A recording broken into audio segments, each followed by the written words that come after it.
Oracles of Olympus.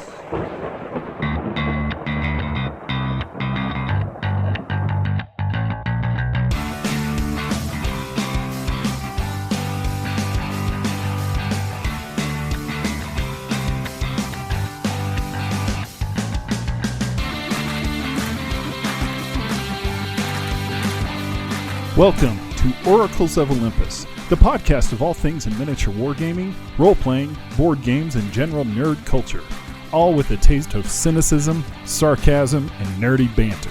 Please join Kyle, Ryan, CJ, and GM Drew as we break down all the stuff.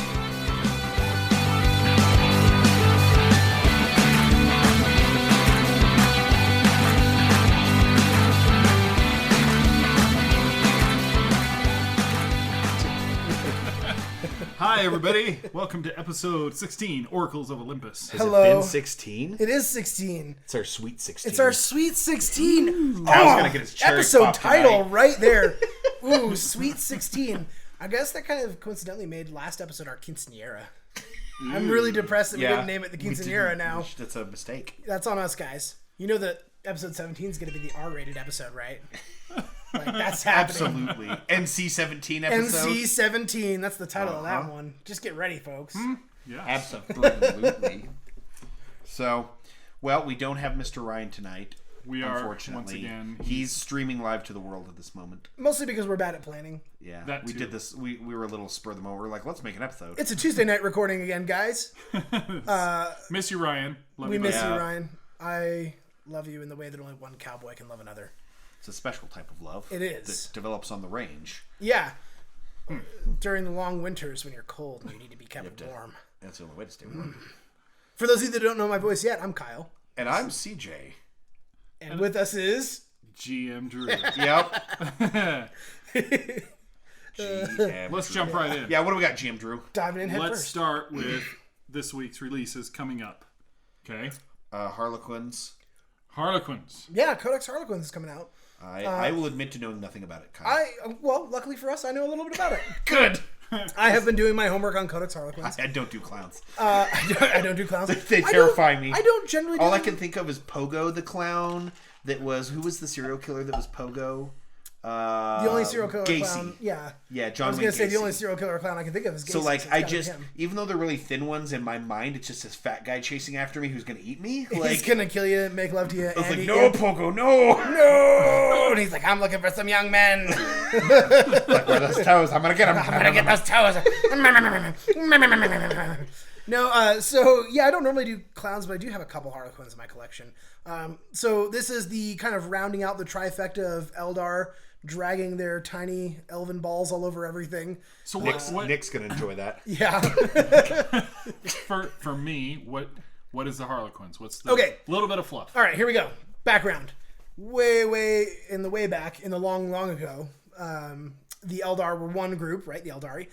They end up basically, they have this big party that, they're kind of like constantly partying, and they sort of Dandelions. they kind of They murder fuck a god into existence. Yeah, which is Slanesh. Or that. Right, that's the Chaos God. That's how you Slanesh. know you're having a really good time. Yeah, when you are really just railing it out so much that a god is born from it, you're doing it right. Like, yeah. So Slanesh is born, eats most of the Eldar, right? Big war, all that good stuff. The Eldar kind of And eats splinter the into a couple Elder different- Gods, Yeah, which were eats- the yes. old, yeah. Slanesh eats all but one of the Eldar gods. Cain is the only one who doesn't eat.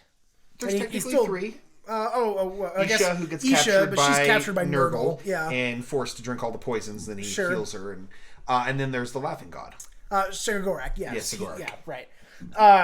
So, yes, schooled me there, for sure. Oh, Got me good. excuse me, sir. I believe you forgot of the two other Pardon Eldari me gods. while I straighten my pocket protector. Yeah, no, you're right. There are three. And this shows you how much I only buy into one of the Eldar groups. It's the Dark Eldar. And they only care about the Cain. murder gods. So that's the one I like.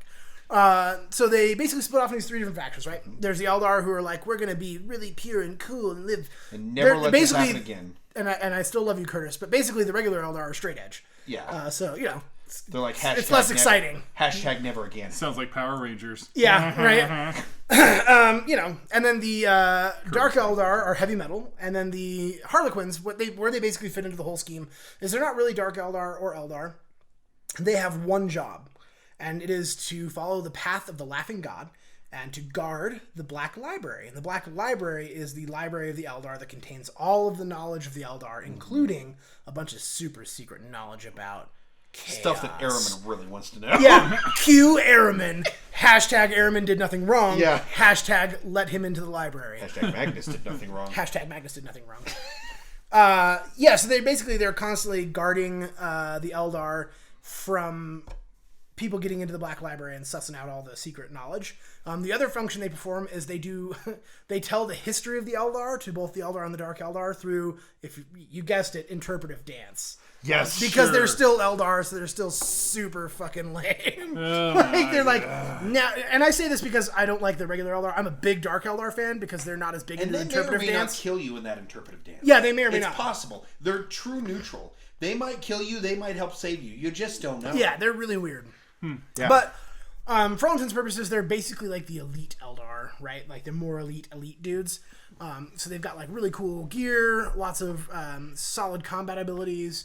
They're definitely a pretty sweet army, and they're very on the tabletop usually very beautiful because they have a lot of like checkers and diamonds and stripes and all kinds of like really crazy clown type. Yeah, right. Like think of any like Ringling Brothers circus tent. That's like what the Harliquin army looks like. Oh, that just gave me an idea. Cirque du Soleil.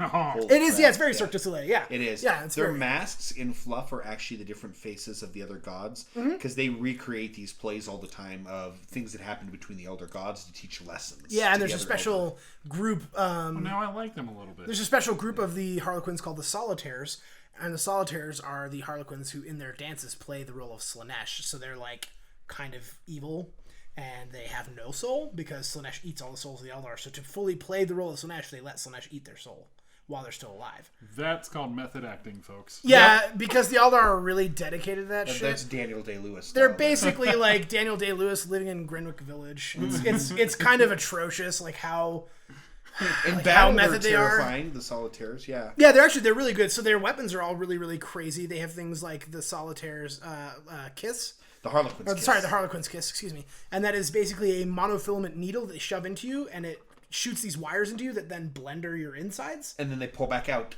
And so then is they pull this back another out. one of those like factions or groups or whatever? Yeah, so it's a faction of that Eldar. You stick with. You get some other Eldar, and these guys come along for the ride. They can be their own army, but they're better with someone else. Yeah, probably. they can, like CJ saying, they can be their own army, but they're as their own army, they kind of lack a little bit of variety because there's not a lot of variety in the Harlequins. They're better off like attached to some Dark Eldar or Eldar. Which, and as we already know, Eldar are already the top faction. They're so better they off really paired, that, if you will. yeah, absolutely. Better off paired. Right. Yeah. So they got a new codex coming out. Yeah, the new codex coming I don't out. think any new models, though. That's all the same. No new models, Oh, except really? Just a for one. There's that? one new model that is attached to their codex, but also works for the Eldar and Dark Eldar, and that is the Webway Gate. Oh, And if you haven't yes. seen the Webway Gate yet, it is the thing you're going to learn to hate. Because the Webway Gate allows so all of the Eldar factions already have a way to use the Webway, which is the thing between reality and the warp, and it's how they kind of get to different places. They're like stable tunnels. Through Yeah, the stable world. tunnels. Basically, in game, the effect is it allows you to deep strike stuff for either the Eldar, Dark Eldar, or Harlequins. Now, any of the Eldar armies can also take this Webway Gate, and the interesting thing about that is when you use the Webway stratagems, it's only infantry and bikes, I think.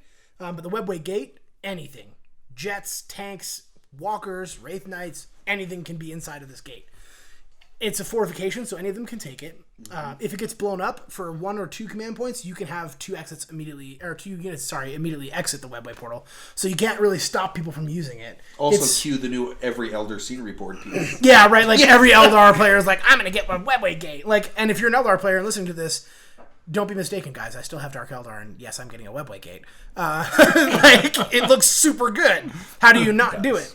I think it's just easy to hate on Eldar because they're the best army out there right now, so they catch a lot of guff for being so good. Unlike poor Death Watch, which still blows. Sorry, Nick. I don't think Death Watch blows, and I think they blow. No, I think it's not just them. I think Marines themselves are not good. Right? See, I don't think it's that they blow. I think that they are not great solo. And right now, like, Nick is playing through them, and he's learning them, and he's making progress with them. Nick, like, buddy, he's you a come great on the show and talk about this. Yeah. Yeah. Nick is a great player. He's one of the best players in our area. He is a fantastic player. Solid at the game, right? He will get there with them. He will, but he'll also do you a solid in the sense that he will not totally screw you. He's a fair guy. Yeah, he is fair. He's fair. He's well, not you gonna... can be a good player without being a dick. Well, that's because I know some dicks. No names, but no. So you mini players, right? You know dicks too. Yeah, I know dicks. And that's the thing about dicks. I know dicks. Sometimes they like fuck, if anybody knows, I know dicks. Sometimes they fuck when it's not appropriate, Kyle. Yeah, you're not. Sometimes, or it gets them in trouble. Sometimes it does get them in trouble. No, but seriously, Death Watch are good. I think they're better as an allied force or with some supporting guard. Yeah, they're not. I don't think that they're going to be very viable solo. Like just pure Death Watch. Not going to be great because you're suffering from the too expensive, too few. Also, I think the basic Marines themselves are in the toughest part. Like you need, if you have a basic Marine, you need the bikes, you need something. If you have a basic Marine in that codex and he's not on a bike or doesn't have a jump pack, you're going to have a really hard time getting anything out of him. I think. Because basically a stiff breeze kills a Space Marine anymore. Which they is need the jump pack or the bikes. They do. It's a little sad. It is. It is a little sad. You know now why Belisarius' call is like in fluff. These things suck. I'm going to make them but twice as tough. Make them better with blackjack and hookers. Blackjack and hookers. Yeah. So... we've got some other new releases too. We do. We have some Legion releases coming this week. Yes! Yeah, two Legion releases coming this week. We've got Leia. Yes. So interesting. I want to talk about Leia really quick. Okay.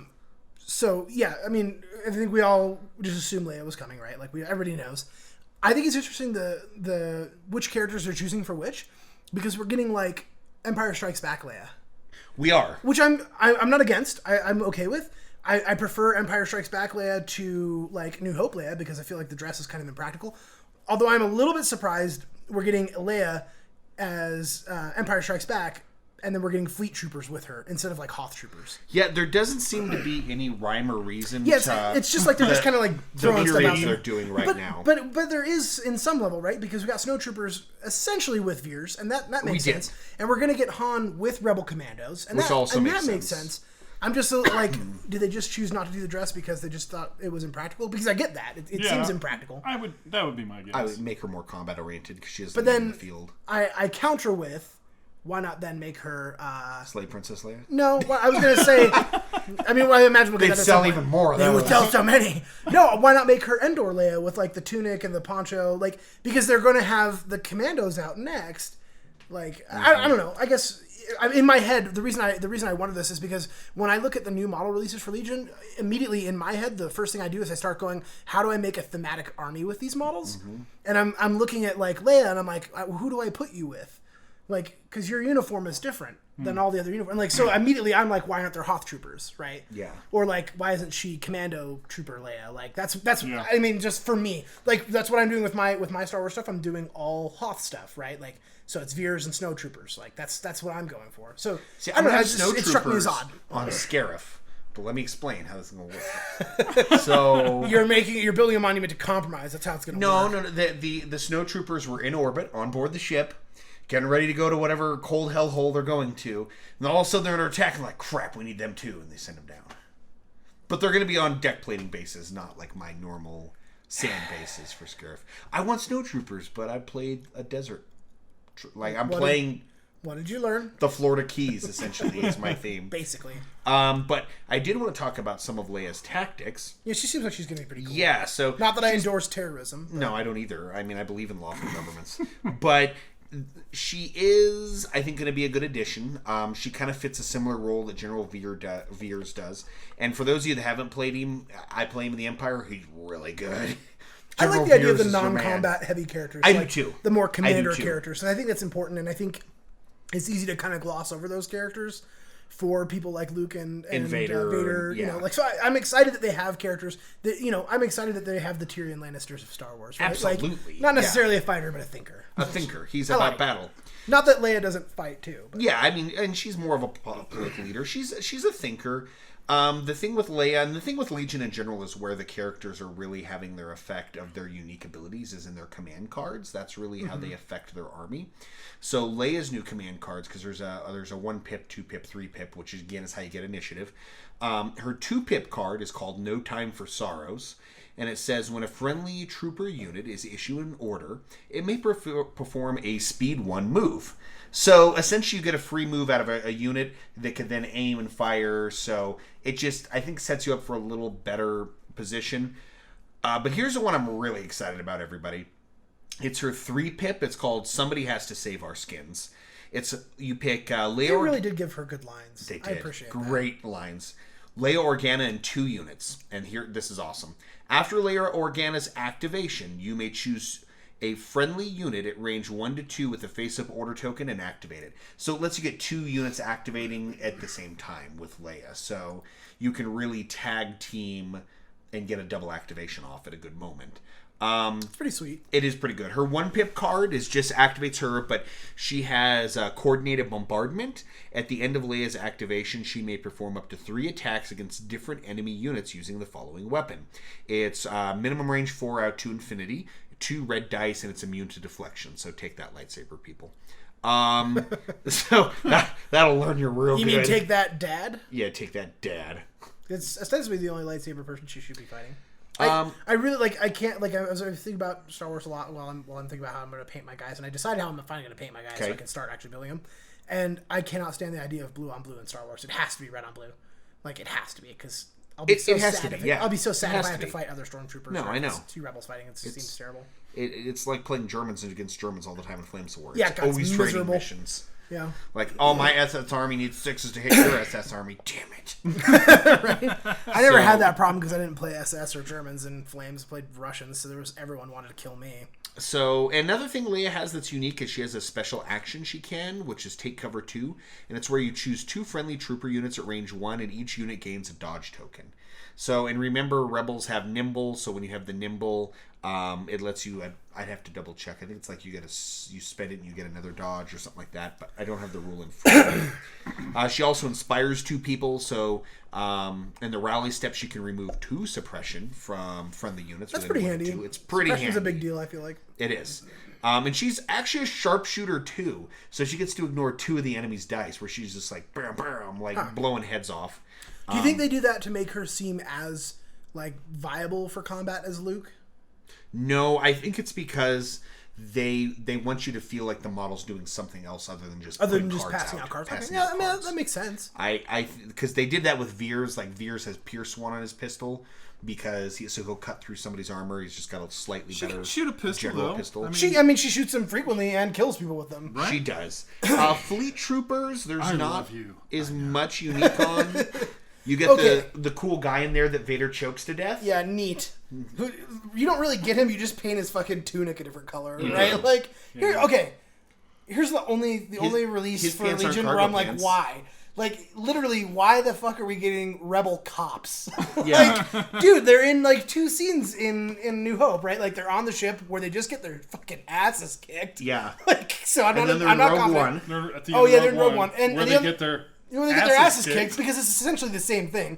And then there's the scene in Yavin where there's the dude in the bucket who's fucking, I don't know, using a radar gun to see how fast the ships are going. These guys are useless. Why would you make them? So I imagine they have some really great upgrades. Well, I'm looking at them right now. So they have Ready 1, which is after you perform a standby action, gain 1 free aim token. Standby is like where you're going to Overwatch. So it's totally just the movie scene. You're waiting for the stormtroopers. Getting ready to get your ass blasted apart. Okay. Their guns are only range 1-2. They have only a pistol in main combat. So is that an upgrade you can give to the other Rebel Troopers, though? No. That's their special rule. Oh. They have a DH-17 blaster pistol, range 1 to 2 with 2 white dice. Is that... Woo. It's not good. Pretty bad, huh? That's pretty bad. They are 1 health, 1 morale, and a white dice for defense. So these guys are going to freaking go down like nobody's business. They get grappling hooks, impact grenades, which you get in other sets. But here's their one shining gem. You can outfit your special weapons guy with a scatter gun. That's literally what it's called. Shotgun? Yeah. He's got That's pretty great. It's a double barrel boarding shotgun. I love it. It's 2 red dice with Pierce, so it actually cuts through armor, Pierce 1. Blam. And you add another dice. Let me see if I can read that. Oh, yep. Nope, it's just Pierce 1. So that's pretty straightforward. I do have to somewhat question, what's the tactic with them? Oh, so my guess is they're cheap, right? They've got to be cheap. Let me see. So here's what I think. So not to poo-poo these guys, right?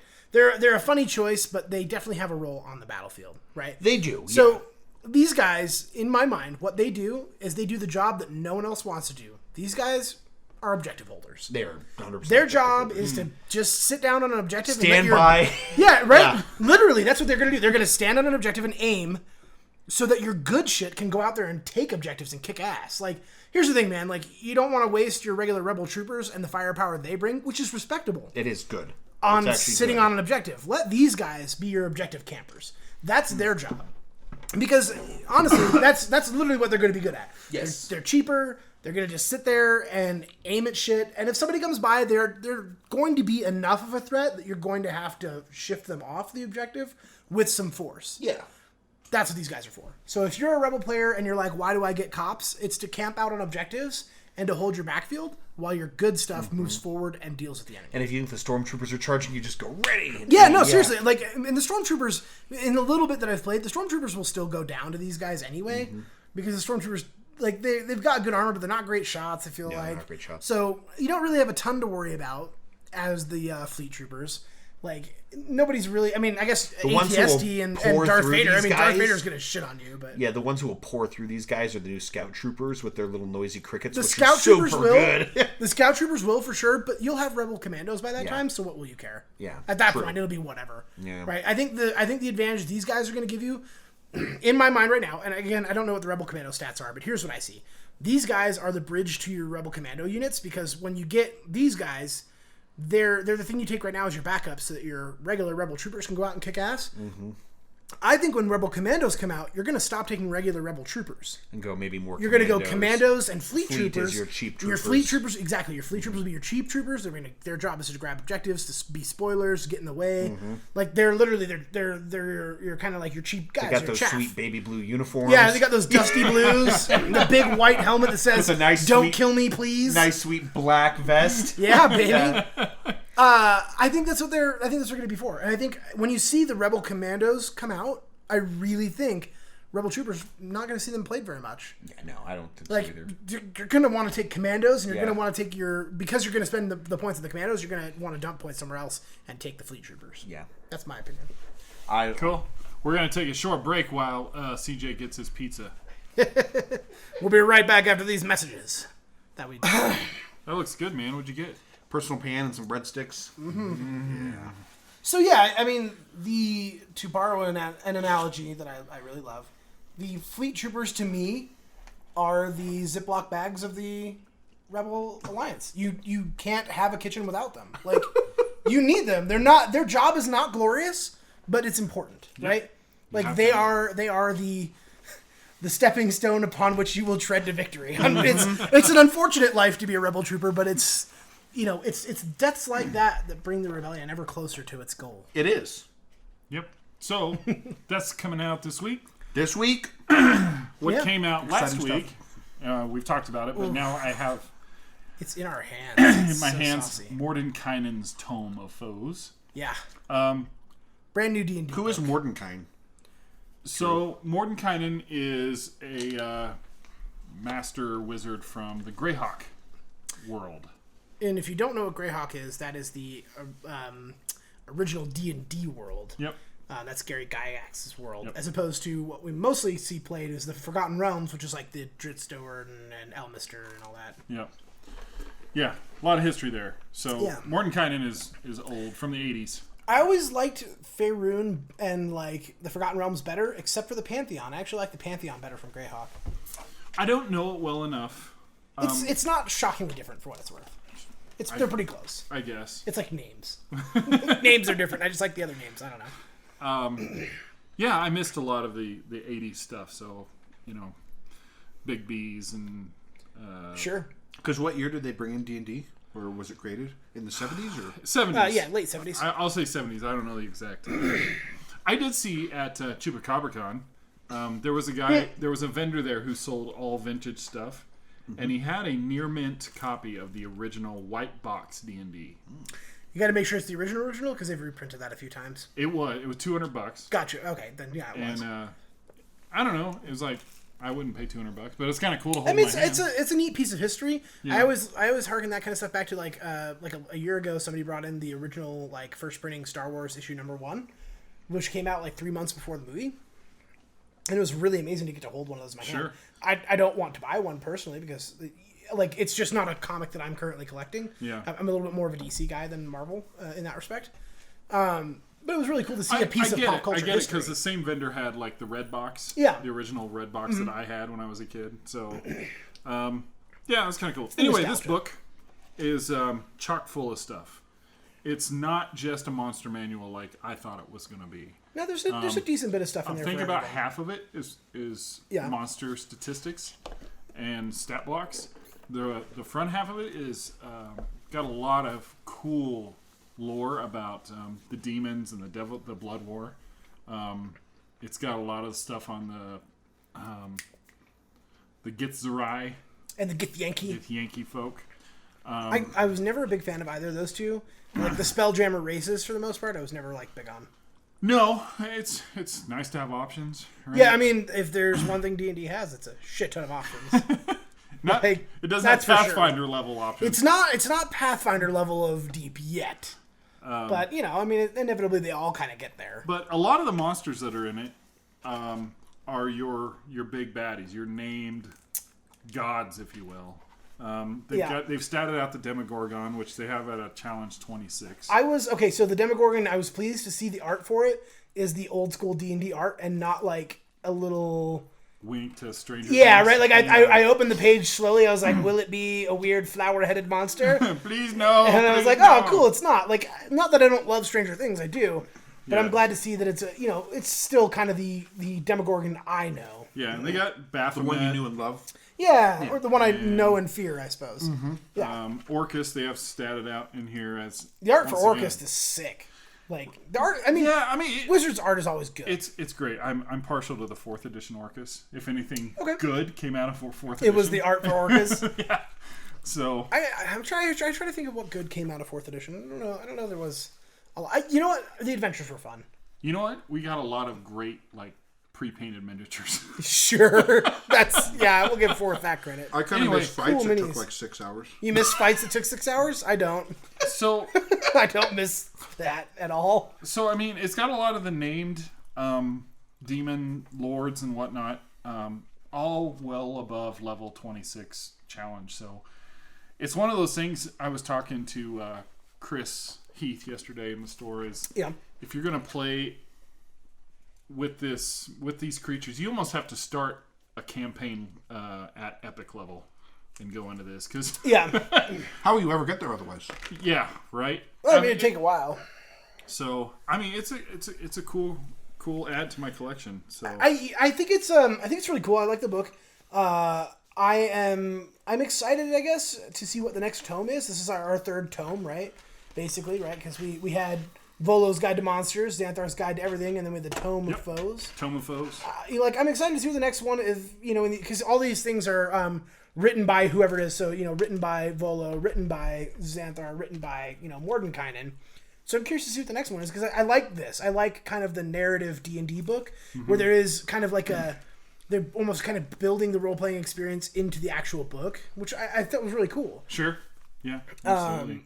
I'm definitely interested in the book. I'm glad that it is more than just something for the DM because I feel like that's it's not as exciting. Yeah, right. Like it's not as exciting as a player if the new book coming out isn't for you because then that's like another 6 months before there's anything cool coming for you. Also, it's not exciting for us at the store because we only sell like 4. Sure, we like selling D&D books definitely. Is it maybe worth talking about the WotC controversy with the book? With the bindings? Yeah. So if you are maybe not a D&D player and you're just not familiar with kind of how D&D books are done, for the past 3 big books, which are all these tomes that we're talking about, they have been releasing them with an alternate cover. And basically the alternate cover is kind of like a black, like vellum type paper. So like the limited edition. Yeah, it's a limited edition thing, right? It's more expensive, isn't it? No, it's the same Is it the price. same price? It's just Okay. limited printing, so there's not as many to go around. But they always look really cool. I mean, they're beautiful, right? They did a good job on them. This time, however, there was a really big problem in that every single copy that Wizards shipped out was damaged in some way. Not every Not every copy, I should say. We were lucky. We escaped with almost no issues at all. We had like 1 or 2 little scuffs on a corner, I think, on one book. Right. But I was watching the Facebook feed from other stores that I follow across the country, and like seeing people with like books that were like shaped like a banana. They were so warped. Oh, really? I mean, there was some awful stuff, and so like all over the country, they issued a nationwide recall for the book. That if your book was damaged, the store could your local game store could send it back. And the this is what I thought was funniest. So if your book was damaged, you could send it back to your distributor or directly to WotC, and they would give you a replacement book in, quote, 2 to 3 months when they reprinted it. And let's be really frank, that's at best 2 to 3 months.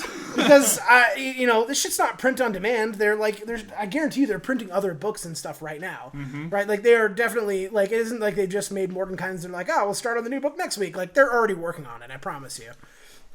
And they're printing magic and doing other stuff. So, like, when I saw that, I was just like, how many people out there have to be so pissed off? Because Wizards is like, fuck it, we don't know how to ship stuff anymore. Let's throw those bitches in a box and send them. Usually Wizards is really good at packing things. Like, I would say they're one of the better companies we have for shipping, and we almost never get any... They got Diamond to pack for them, maybe? Right? They almost never have any issues, as opposed to Diamond, who is our comic distributor, who fucks stuff up every time. I swear to God, Diamond, the warehouse staff at Diamond, are a bunch of, like, super spun out meth head monkeys. Because they cannot pack a box to save their lives. Like, it's comics, guys. It's not rocket science. You put the shit in a box and you tape it shut and send it, and we get all sorts of weird shit from them. Let's see, you've had blood, you've had Band-Aids, I've had Band-Aids, markers, I've had blood, I've had scissors. razor blades, I've had cigarette butts, I've had potato chips, open bags of potato chips. I have, like, literally, like, it is right just like a comic. Meth head. Yeah, in the comics. It is a meth head hangout. Like, at one point, and this is years and years ago when I worked with when I was an employee at Griffin in Fort Collins. There was at one point, like, I had a box that had an open marker in it, and that motherfucker had been bouncing around for 4 or 5 days on its way to our store. And there's this Sharpie inside the box just shitting on everything, basically. Like a ton of comics, like, marked up with a Sharpie, and I was like, what the fuck? I was like, you've got to be kidding me, guys. My favorite, though, too, is how you'll get this gigantic box, and you'll open it up, and it'll have, like, buttons in it or something. Yeah, right. Like, it'll be like a box that's like 2 feet wide, 1 foot tall, and like 2 feet long, and you'll open that motherfucker up, and there'll be a tinier box inside of it, and you'll open that up, and there'll be like another box. I'm like, who the fuck shipped this? Because they charge you per box. Like, it's like they have like predatory... And they're paid by the hour. Yeah, well, they're definitely hourly in the warehouse, dude. I guarantee you. Because I have definitely opened boxes with like 3 or 4 more boxes inside of them, and you get down to the thing, and it's like one comic book. Yeah. I'm like, who the fuck? like the boxes have an expiration date. Like, oh, these are use it or lose it boxes today, guys. Ship them all. Like, who's packing this? Who is in charge? Like, who is running this warehouse? It's got to be like a prison work release. Yeah, dude, it blows my mind because the amount of money they have to be wasting on shipping comics. Because they, like, here's how it works, guys. Like, when they send us damaged comics, we don't pay for that. Like, we have to pay for it when they come in, but we get a credit. Like, they will refund us or send us some sort of replacement product. So, like, this is from the company that takes like 6 months to get a new rep. Like, you just exist without a rep. We still don't have a rep. We don't have a rep still? No. Okay. So, yeah, in the past... Didn't we have one for like a couple weeks or no? We did for about 2 weeks, and then she got promoted. Because she answered phones or something? I don't know. Like, she wasn't retarded like all the other reps. That's all I could think of. Like, because she was a good rep. Like, a couple times I talked to her, like, she was cognizant and polite. Like, that's all I want. Like, it's amazing, like, how like often... that time you called the number that was on the package for new accounts, and the guy was like, how did you get this number? Yeah, right. Yeah, oh my God. Yeah, so, like, your rep's phone number is on the packing slip, and so, like, we had an issue, and I'm like, well, I gotta call the rep. And this is before I didn't know that we... like, had lost our rep because she got promoted. And I called, and the guy who answers, like, tells me his name. And I was like, hey, yeah, I'm looking for our rep. He's like, how did you get this number? I'm like, what do you mean, how did I get this number? I was like, you guys printed on the fucking packing slip. And then he was like, oh, we do? And I was like, holy shit, are you serious? I was like, are you being serious with me right now, dude? Or are you fucking with me? Because I was like, I don't have a ton of time today, so if we could maybe just get this done, that'd be swell. But, thankfully, Wizards seems to be making it right. And in like 3 or 4 months, all the other people out there will have them. So if you got a Mordenkainen special edition, feel good. Because most people in the United States do not. Like, if you could combine Fantasy Flight's distribution speed with, like, Diamond's warehouse. Oh, my God. It would be so miserable.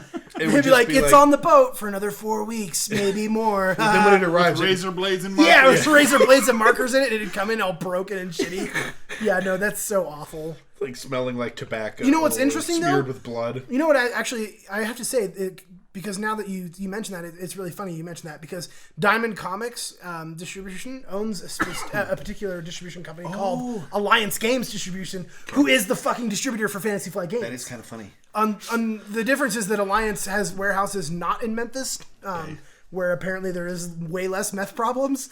All of our stuff comes out of Texas. The prison camp was full. They couldn't take any more. Yeah, right. Like companies. I've never had any drastic problems. Like we've had damages and stuff from Alliance, but nothing bad. No. Like I've never had like a box that comes with a bunch of potato chips smashed up in it, like getting oil all over. I've opened a box that had blood smeared all along the front inside the box, and you just open it. You're looking a second. You're like, is that blood? It's just like smeared down the comics, like. Somebody cut open their hand and was just like, "Oh God!" And plants their hand in the box. Keep working. These comics have to ship. And then, they just pull. I imagine they toss him in like a wheelbarrow and roll him out, and like somebody else just comes and starts taping up the box. Yeah, right. Like I don't know. So little look behind the curtain there. Yeah. What else do we have on the agenda? Tome Foes. Great read. Get yourself one. It's not just I don't want to mislead anybody, but it's not just the major demon lords and whatnot either. There's some smaller littler creatures in here as well. So I was very happy to see the Cadaver Collector made its way in. I think the Cadaver Collector is rad. It's from Eberron. They're retconning it into some Forgotten Realms stuff, but it's Eberron, everybody. All right. I didn't play D&D till college, so I'm really behind on my knowledge compared to you guys for D&D. I don't know much. So what? I know there's a little, but what little do we know about Age of Sigmar right now? Okay. Nothing? Here we go. I'm going to dish. I talked to our rep today. Oh. Yeah, so we got sent like a Age of Sigmar standee. And we got a big cardboard stand. Right, and no product. No product to put it on it. Not even nothing new. Announced product. Right. And we got a bunch of missions. Turns out that has nothing to do with New Age of Sigmar. What? He was like, yeah, we just had a lot of them sitting in our warehouse, so he sent them to every account. Because hold on, because the end of their fiscal year is May 31st. So they're getting rid of them so they don't pay taxes on them. They literally are just like, send this shit to everybody. All the missions are an activity pack from about 3 months ago. It's the same thing. Oh my god. So I was like, well, what do we know about the New Age of Sigmar? And he's like, well, nothing. He's like, they haven't told me anything. They've told us literally nothing. So like, we're just fucking sitting here. How the hell do we have a new edition releasing in like technically in 7 days? It's not releasing in. I know, but they say it's 7 June, days. and June's next week. June is next week, which is fantastic. But here's my thought: it's at the very least, it's not the first week of June. I know that because I've seen the release schedule for the first week of June, and there's no new releases. Okay. And I said, gee, it's really funny that you guys have no new releases on the first fucking week of your fiscal year. And he's like, yeah, maybe we're saving up for a really big release. So I don't know if Matt, my rep, knows anything. Of course they know. I don't know that he knows. He might not. They're basically like Assad agents from Israel. But Kyle, I prefer the Stasi. I have figured this shit out because you're like, okay, they're on. I think it's week 2. Nobody can be on vacation this week. I think I know. pre-orders. Here's the problem: is that they're really tight. So the way that I figure out where like nobody can be on vacation is I just chat my rep. I make friends with all my reps, and I chat them up, and I listen to their life, and I talk about it. You taking any trips there? Yeah, right. Like I'm like, oh, it's almost summer. Like I tried it. I'm like, oh, it's summer. Like you going? I'm like, I'm going somewhere in June. Are you? And he's like, well, I don't know yet. And I was just like, oh fuck, come on, because usually they'll let it's like wink once if you are gonna buy some weed today, right? Like it's kind of like one of those scenarios. Like wink once if you want the Bubba Kush. Wink twice if you want Purple Haze. Like it's like the beeps from South Park. Yeah, Beep right. Once if for yes, or 2 for no, and then she goes beep beep. It's like yes, yeah. Take him away. Yeah, right. But he like the dude's like super. He's good. He's tight-lipped. He's not spilling any beans. So I don't know. I genuinely don't know. Here's what I think. Is I'm it gonna maybe call on it right week now. 2? I think don't know. week 1, all of the previews will come out that weekend. And then we're going to get stuff releasing, I think, staged starting that second week of June. I don't think it's second week of June. And here's the only reason why. Okay. The only reason I don't think it's second week of June is because they will want numbers from us the week before. Okay. So I think true. we will get things as a store. We will get the previews on the first day of June, but they won't be previewed to the public until the first weekend of June. Okay. That's what I think. Yeah. Right? And so like then it'll be like countdown to all of the goodness in the world. I cannot begin to tell you, and I know I harped on this last week, how fucking excited I am about this release, you guys. Like, It's gonna be cool. I need the new Stormcast Wizards deep down inside of my blood. I really need those. Have you seen the what they changed the Arcane Bolt and Arcane Shield to? I didn't. I've been reading a lot of the different things about like command points, and I want to talk about command points at some point. But people are already losing their shit. Oh, what's the new Arcane Bolt and Shield? Arcane Bolt does 1 mortal wound. On a 10, it does D3. So okay, all right. So it's smite. toned down. Yeah. It's like lesser smite. It's Thousand Sun Smite or Grey Knight Smite. Sure. It's Grey Knight Smite. Grey Knight Smite. And then Arcane Shield is no longer +1 to your save. It's reroll failed saving throws of 1. Huh. Meh. I like that more in some scenarios. The problem is there's a lot of units that already have that ability, so it's not as generically useful, I think, across the world. It's not, but I like that you're not... It totally just defeats my plan of how I was going to break Fulminators, so... See, that's what I like about it, because you're not going to get as many 2-up armor units. Because I was going to have a 2-up rerollable. Yeah, I think having a 2-up rerollable is miserable. Failing 1 in 36 saves is not an interesting game. One of the things I love about Age Age of of Sigmar... Sigmar... bring Rend. Sure. I bring it. The only thing... I love Age of Sigmar because shit dies so frequently. Like, I think that's one of the best things. I love it when games... I played a game of Necromunda today with Chris Heath, and at the end of it, there was 2 gangers left standing. And it was, like, awesome, because I love when... Fun. Yeah, it was, because I love it when there's, like, tons of gore and carnage. Like, that's what I'm here for. Which we have a lot of people getting into Necromunda. We do. Now, we do have a lot of people getting into Necromunda. Come on in. Sundays are going to be Necromunda days. Yeah, we're starting a campaign this Sunday, and if you want to play some Necromunda, it's a great time to do it. Yeah. Yeah, it's going to be cool. Yeah. Shameless plug. Go. But... this is also a point where... Sorry, we're going to go on a CJ rant here. Going to step on my soapbox. Fucking Namarti Reavers. Wait, the Reavers or the Thralls? Sorry, Thralls. Yeah, the Thralls are the scary. The Reavers are good, damn, are they but the Thralls are awful fucking to fight. raw. They're terrible to fight. Ooh-wee. It's like, did you bring a big monster? Cool, we're going to cut it down. Yeah. Did you bring regular guys? We're just going to get more attacks. Like, yeah. It's like... Dude, they're... Okay, so here's how you beat Namarti Thralls.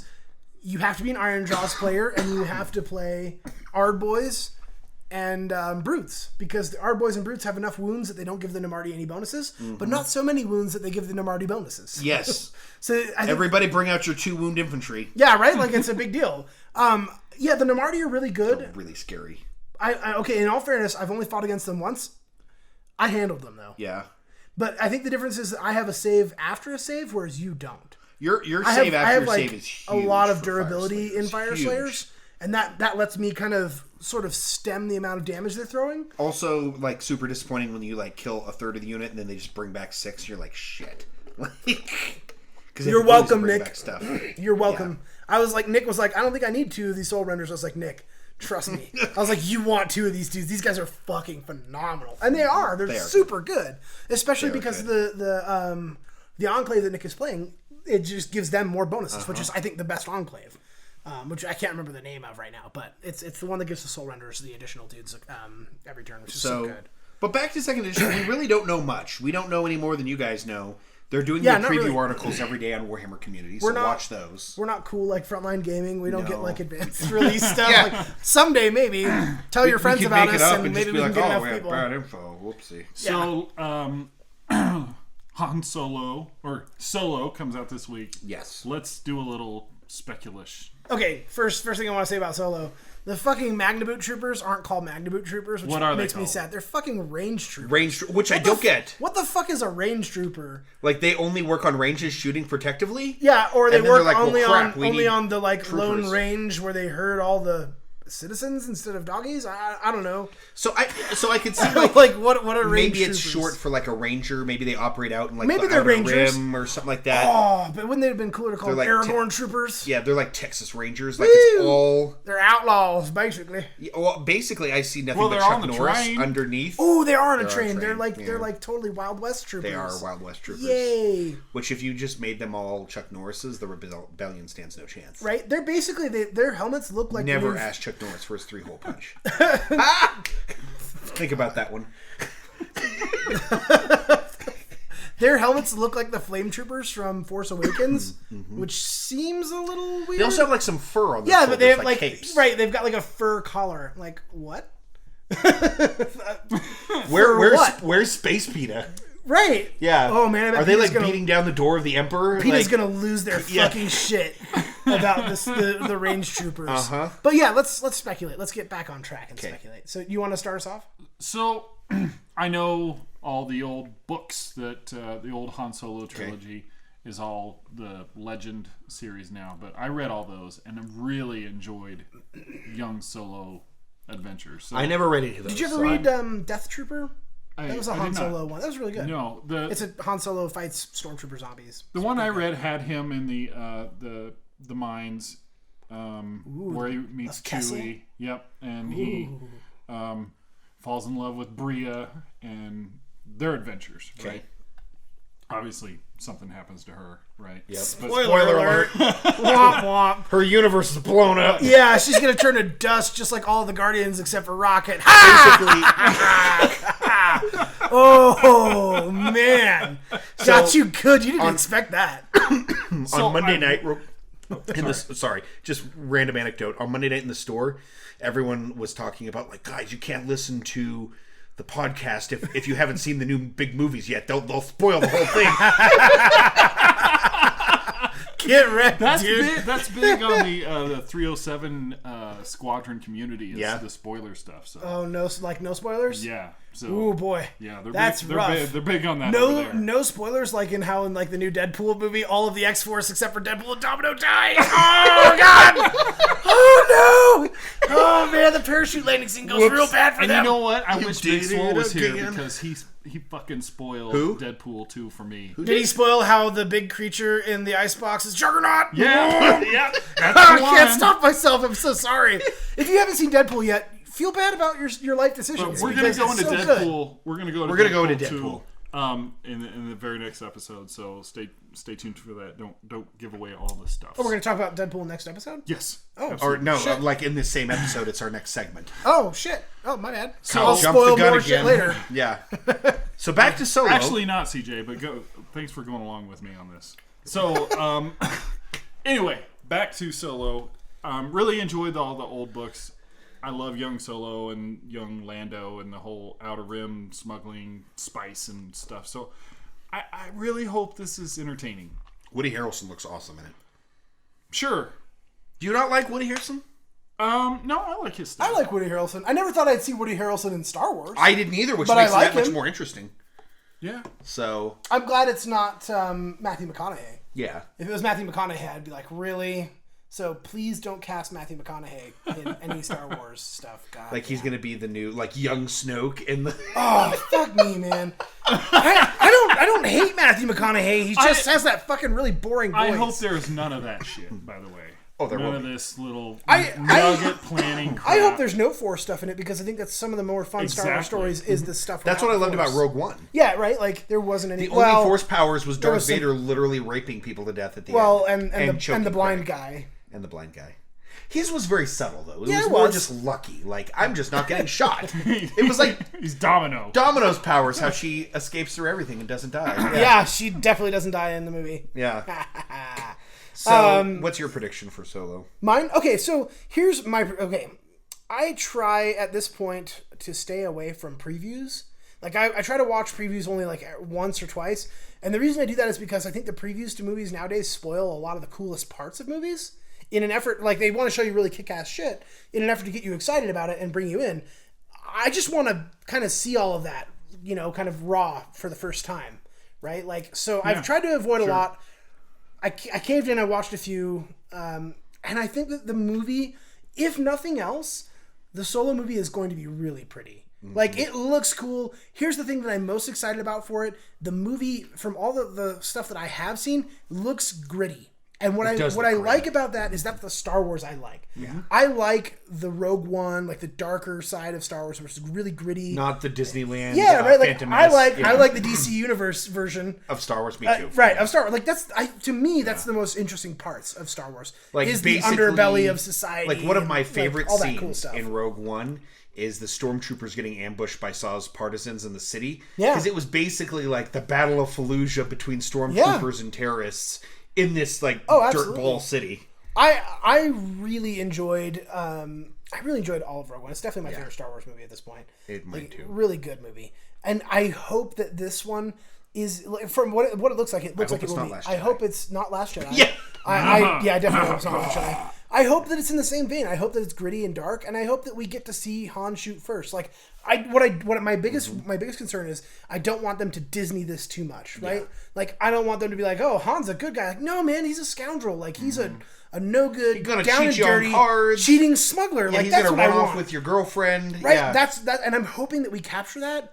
And I keep looking at the movie, and I'm excited about who they've got cast, and I think it looks like they're going to get that feel. So I am very much at this point, I'm getting my hopes up a bit. Like, I'm excited. No, I know exactly what you're saying, because I'm not that way with this movie, but I'm that way with Jurassic World. Every trailer I see, Jurassic World to me, I can't get into it. Every more trailer I see, I was like you, but I see these trailers and like, okay, I think this might be fun. I think it's the concept of like the dinosaurs in the city, like from Lost World or whatever. I hated that. That I was just like, I don't know. Yeah. There's something less terrifying about the dinosaurs in the city versus because like there's the clever girl moment of the first right, one. like when you're in the bush, when you're in the bush, like it's just you and your shitty shotgun or whatever. Yeah. But like, there's the National Guard in cities. Right. Like, yeah, National Guard beats dinosaur. Are the dinosaurs going to run amok for like 20 minutes? Yeah, maybe a couple hours, right? And then someone's going to spin up like the strikers are going to like roll out, and like the fucking 20 mil Bushmasters are going to make pretty short work of dinosaurs. I'm sorry, like Bushmaster versus dinosaur. Bushmaster wins every fucking time, guys. Like, it is an automated 20mm death machine. That's its only job, is to shit on living organisms. Dinosaur's not designed to defend against that, right? And even if there were a scenario where a dinosaur was, don't worry, baby. There's a striker with a 105 on it too. You want to fuck some shit up? You don't get that 105. Take care of your T-Rex problems. Yeah, I'm going to turn the insides of that T-Rex outside. Gonna kill it real good. What are your predictions for Solo? I'll be honest, I don't know. So when I first heard all of the stuff, I'm sure like a lot of you did, like coming out about it, about, problems on the set and the director and, what the cast was going to be, I was like, ooh, this is going to be real bad. And then I warmed up to it, and then I started watching the trailers, and I started liking it. This trailers, I was like, this looks like this could be pretty cool. Now I'm to the point where I'm excited to just have another Star Wars story. Period. Sure. That's not. Don't get me wrong. I love Clone Wars and Rebels, but I'm excited for another story that, one, looks gritty, like you pointed out, and two, is not animated. I think it's exciting to see stories that are exploring new areas too. There's so much awesome background in Star Wars, and right now the movies are kind of like a really narrow scope of all of that awesome. Mm-hmm. Like, I want to see more of the stuff on the fringes. They did confirm that the director, I forget his name, who's doing Solo, Rain or whatever. He got signed. Is it Ron Howard? Oh, is it? Yeah. So they've been signed to do a live action series that Disney will produce. Yeah. And it will be it'll give us the lead ups between Return of the Jedi and The Force Awakens. My only kind of trepidation about that is it's on the Disney streaming network. It's only going to be on the Disney streaming network, which is Disney's quest for more money. Which I get. Like, I'm not blaming Disney for having a streaming service, right? Basically, everybody and their brother's doing it. My concern is that it's on Disney's streaming service. So will that mean that it's only a family-friendly series? Like, again, I loved Clone Wars too. I haven't really watched Rebels. I watched all of Clone Wars. I love it, and it's fantastic. But it's definitely like a family-friendly, right? Like, I don't always want family friendly, right? Yeah. Like that's I think that's why things like Deadpool. Watch Spartacus, right? I think that's why things like Deadpool are so fun, because it's definitely not a family friendly movie. Yeah, like there's no scenario in which it is. Like, Scoutmaster Kevin. I'm really worried that it being. Have you not seen it? No. Oh shit! Really? No. Oh, you haven't seen it? I've seen it. No, he's seen it. God, I was about to say, I feel actually. I was like, bad. we just screwed you. Yeah, right. I made sure I went to that shit. Right. You can't hang out with us and not go see him. I hope I'm wrong. Mm-hmm. I'm just concerned that with it being on Disney's streaming service, that it'll be too, like, here's some cute animals and here's like a neat droid that's comic relief. Like, I don't want that. I want it cool. And one of the problems I do see in general, this is more of a general gripe now, is that one of the advantages of having all these streaming services is you didn't have to pay for cable anymore. But now you're getting so many streaming services where it's like as much as cable ever was. Yeah, right. Like it's like you got your Hulu account, your Amazon account, your Netflix account, YouTube Red, you got my Apple TV, my Apple Music, CBS All Access, Spotify. Right? Basically, Disney, by doing this though, it's really brilliant, right? Because they're basically the cable company from South Park. They're like, oh, you want to watch a sweet live action Star Wars? series on Netflix. Oh wait, you can. Yeah, does that make you real bummed? Yeah, does that make you really sad? Okay. Yeah, you're disappointed. We're coming down on our time here, so let's do some last word stuff. Okay. Are we at the last word already? Already. Holy shit. Yeah. Where has this podcast gone? I'll start this week. Blabbering about I always shit. dump it on you guys. So tonight I had my 0 session for Star Wars role-playing game, Edge of the And I was in that.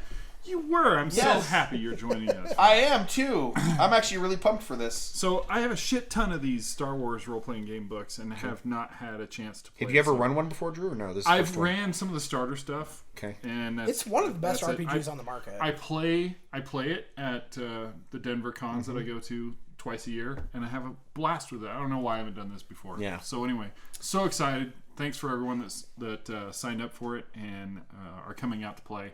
We're gonna have a good time. Looking forward to it. Yeah, me too.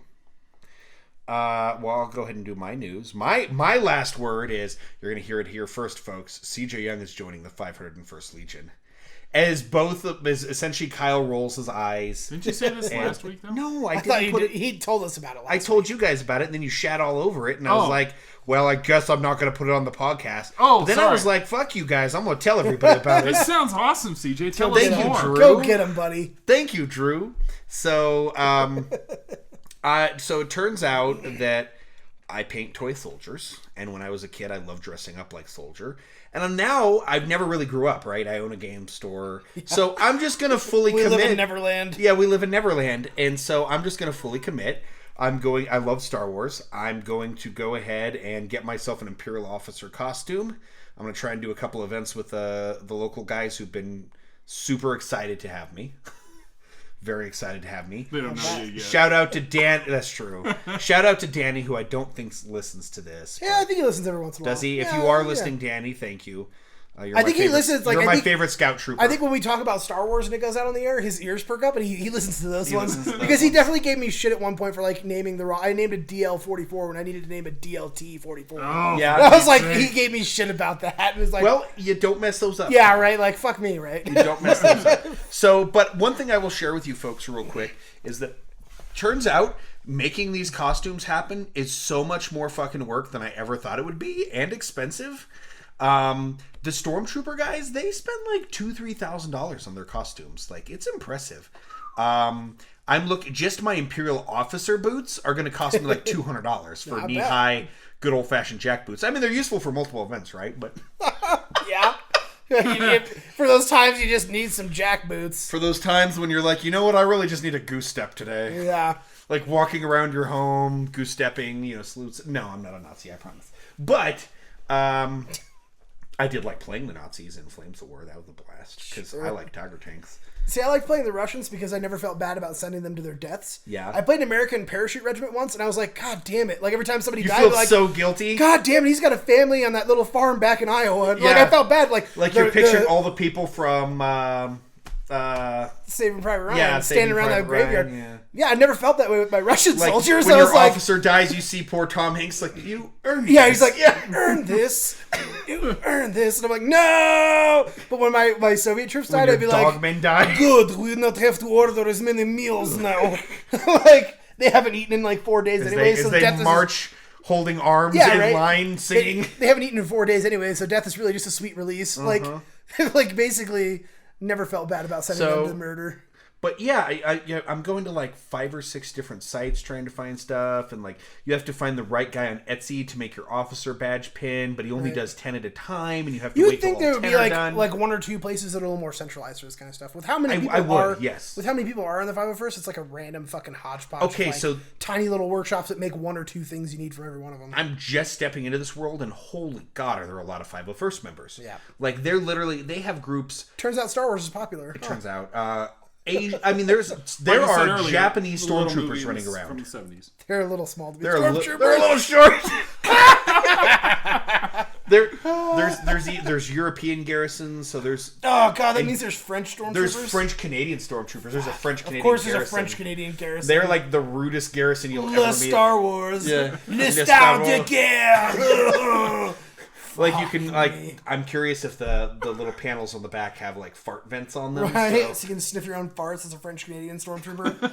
so I really don't like French Canadians. We had, to be fair, I was open-minded about them, and then we had really bad experiences over and over and over again. I over didn't 3 dislike. days. I didn't dislike them until I spent 3 days with them. Like, Kyle was not a French Canadian racist. I'm not. I just don't like them. It developed with experience. Yeah.